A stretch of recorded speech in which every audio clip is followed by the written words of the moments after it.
This is Ann-Marie Bakewell, who's doing a strip patchwork workshop, and we've got some lovely examples of some of the ideas that you can use on the board here. And Anne-Marie, perhaps you can help me hold this so that we can see it. And this lovely waistcoat is something Anne-Marie has thought up specially, and gives you some idea of the sort of thing you can use this technique for. Anne-Marie, perhaps you'd like to tell us a little more about it? Yes, all the work is composed of narrow strips of fabric stitched together and combined again in different ways. This is based on the Amish technique, which is an early American one, log cabin patchwork, when you're stitching a small piece of fabric around a central square, and these are a special method of quickly stitching triangles of material together. Waistcoats and strips of decoration on clothing. And so what the students have been doing, they've been using their own materials and some of mine. We've been doing examples of the log cabin and pieced triangles, combining the machine patchwork with machine quilting. This is an example around here. These are examples of the Seminole patchwork techniques, particularly this long one here.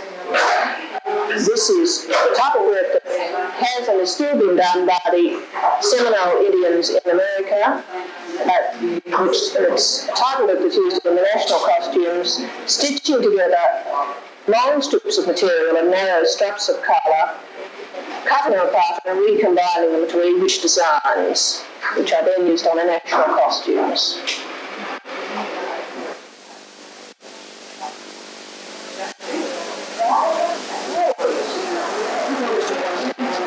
Embroidery work and counted thread are the subjects of Alison Snepp's workshops. Alison, could you tell me exactly what Mount-Mellick work is? Mount-Mellick is a form of Irish white work that's characterised by a heavy textured embroidery, and it is characterised particularly by the use of a lot of knot stitches and heavily raised stitches used against flatter stitches such as buttonhole and seeding. All in all, it produces a heavily textured effect. It's really most attractive. I like that a lot. Perhaps we can have a look now at some of the counted thread. This is a lovely little cushion that Alison's made with it. This cushion is in long-legged cross-stitch, sometimes also known as long-armed cross-stitch. And this thread used here has a high sheen about it, which provides an interesting texture, as in some of the long-legged cross-stitch is worked left to right, some is worked right to left, and also can be worked up and down, all in all producing quite a highly textured, varied effect. This is lovely and crunchy. This piece is some pattern darning, and it's shown on the piece so that you can see that you leave the long ends hanging and they are made up into your work later. But I think it's a very much underrated form of embroidery. We think of this type of work being done at school on huckaback, but maybe not used quite as freely now, but it has a wonderfully interesting and textured effect. Here worked on a piece of hardanger thread, hardanger fabric with a linen thread. That's lovely. I like that very much.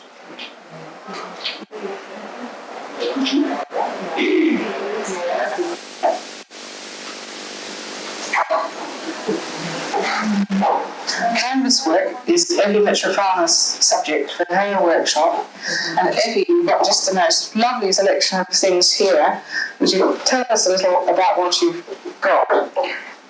My students are for 1 day each, and I had to select a theme, which I had to select objects which would take a short time to finish, and therefore I chose a bookmark that could be made quickly, a spectacle case, a notebook cover, a tag for your scissors that you could carry in your bag and just grab the tag instead of digging around in your handbag, a ice shaker, which was made out of a continental chicken cube bottle, and a little miniature cushion, a paperweight which all the girls can see the end in sight to make. Gorgeous. They like the texture of it.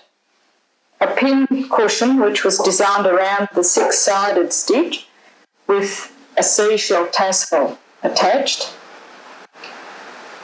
a serviette ring, and a covered box in the round using seashells. So your theme is really shells because the colours here very shell-like too. Just lovely. And one of the girls on Monday, who only came for one day, has designed a box lid, and she wanted a grotto to look through, and she's been able to use a binding stitch, which all the girls have found very fascinating to finish off your canvas with.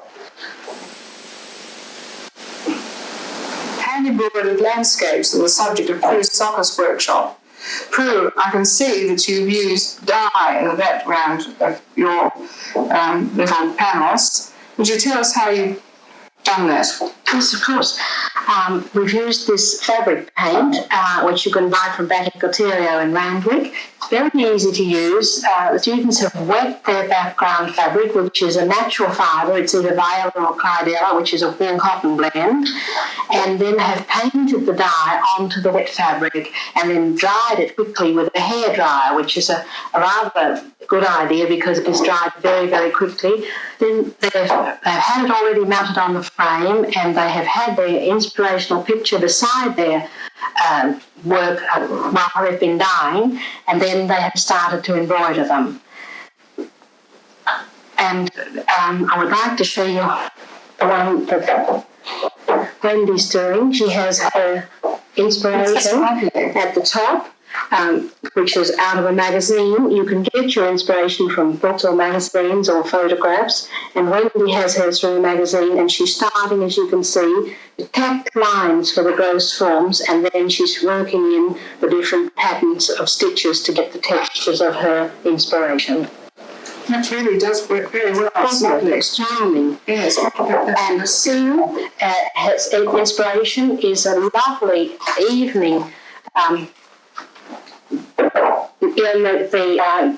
in the snowy, and all the lovely colours that have come up in the evening light, and so she's done hers first and now stitching it from her inspiration. Yes, really well. Don't you think it's nice? Good, yes, great. Fine, thank you very much. Would you like to show yours, Pam?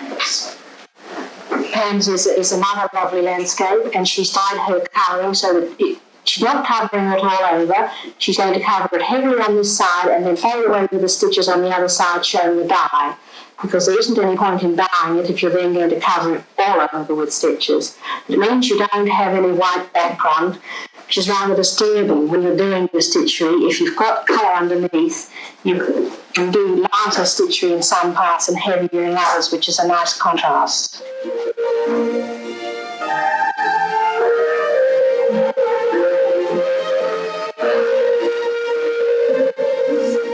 Annemeike Mein takes a close look at her subjects and presents them much larger than life, as if she's saying, you must look at this beautiful thing.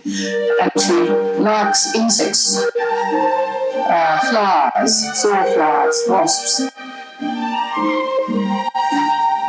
Her work has become increasingly three-dimensional, and her most recent pieces are horse-standing sculptures.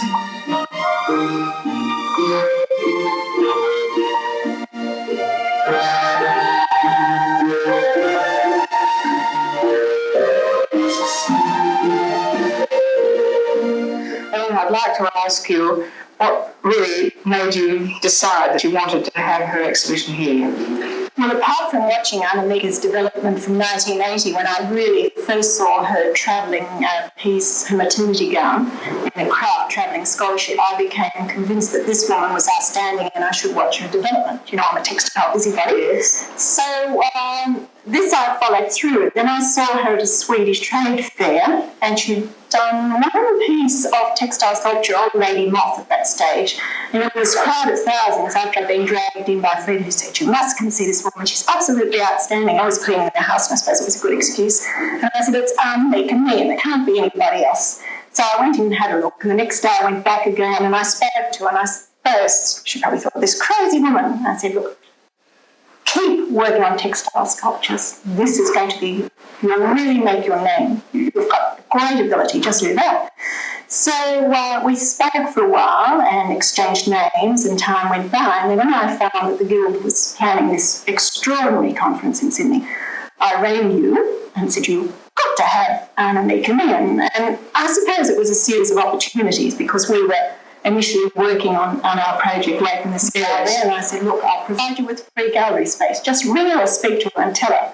And as soon as she found out and remembered that it was me, she said yes, and everything's progressed from then on. And then I was working for Melbourne University in February this year, so I allocated the weekend to travel to Sale and look in great depth at Annemeike's work. And really it became much more than an exhibition of a few pieces of sculpture or a few wall hangings. It became a properly curated look at the first major, really, textile artist's work in Australia, I think you'll find. Yes. So when I saw the depth of her work, I thought, well, it should be a really major exhibition. And I rang Fred and I said, "Look, forget about everything else, but I'll have to do it properly." And he, poor man, said, "Yes, go ahead, do what you like." And so in this exhibition, I followed through. She works from live and anatomical specimens through drawings, and then you can see the progression through to her interpretation in textile. So she really is an artist that's working with fabric, with thread, as an artist works with paint. Her medium just happens to be thread and fabric. And you can see this progression. If you look at the ring of the costume, there's close affinity between a stage designer and a costumer, the way he works, because you'll see specimen drawings, then you see she works it into a colour overlay, colour mock-ups, and transfers it through, so that there's not the disjointed effort between the stage designer and then the costumer working. She translates it directly through, and you can see it translated with the specimens of costume. So I feel that for anyone that's involved, even on a purely social or amateur level of embroidery, will have the opportunity to see an artist develop. So this is what this exhibition is about. It's not about a craftsman. It's not about an embroiderer. It's about an artist. Yes, I think so. I think that's the thing that impresses us all, is the thoroughness of her research. Yes. Before she actually tackles the actual work of art. Well, this is true professionalism. Yes. Professionalism is not a price tag that an artist puts on it. It's his total and devoted aesthetic sensibility, his dedication to producing something that's satisfying to himself and for the future. Also, Annemeike is very interested about the lasting quality, the conservation aspect. So for us at Woolloomooloo Gallery, we were most happy to have the Annemeike retrospect in this gallery. I think she was very lucky that she had you to take such a great interest in it, because it's marvellous, Elinor. It really is.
now in Pat Langford's fan workshop, and she's got the most marvellous collection of different fans in 2 different styles, and I like this one, the design of the Opera House on it. And perhaps you can tell us how you came to do this particular design. It's really nice, very well. This was for the festival at Christmas, and we needed designs that were connected with Sydney, and the Opera House seemed to be the shape that fitted into the fan. All the simple shapes fit very easily into the fan shape. As you see, we have 2 styles of fan. These are a fixed shape. Both of them, of course, come from the Orient, from China and Japan. That one is Chinese. The Japanese invented this shape. The different styles that we've treated, different materials. We've tried experimenting with feathers, and throughout the history we have every material used in the making of fans. Their purpose has been romanticised through the 18th, 19th century, and it's a fascinating subject, shape, and endless possibilities. So I think you've made very good use of it too. The students are doing lovely things here. I think we ought to have a look at their work as well. This table we can see students with fans practically completed. Each one has made 2 of the fixed shape with papers, organdies, different colours bonded in between their fabrics and attached to the frame of the fan. And we have a variety of the more complicated technique of fan making assembled on the folding fan. As you can see, all kinds of varieties of fan there.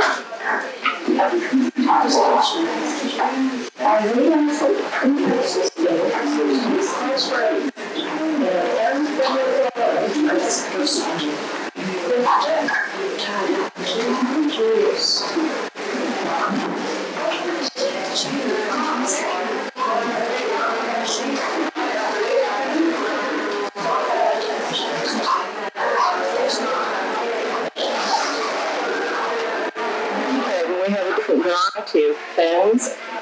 Here, one of our students from New Zealand has used black fabric and has had great fun with putting a dragon together. So we have a very dramatic effect in that fan. We have butterfly wings on the way. Jackie has a butterfly wing that's going to be used as part of her fan. And feathers have made their appearance. These are going on top of feathers that are bonded between 2 sets of fabric. And what have we got here? Roses, yes. So I think we have a great variety of subjects. We have the roses here in the wave. Moving across to a wave. Dried flowers in between 2 sets of fabric. Is that one shown? Dried flowers in between 2 sets of fabric, and a variety of colour there compared to another set of fabrics here. Again, we have dried flowers in between our material. Sherry's had great fun with her lace and has ideas about putting this behind a flower arrangement so that it becomes a part of the focal point in the flower arrangement.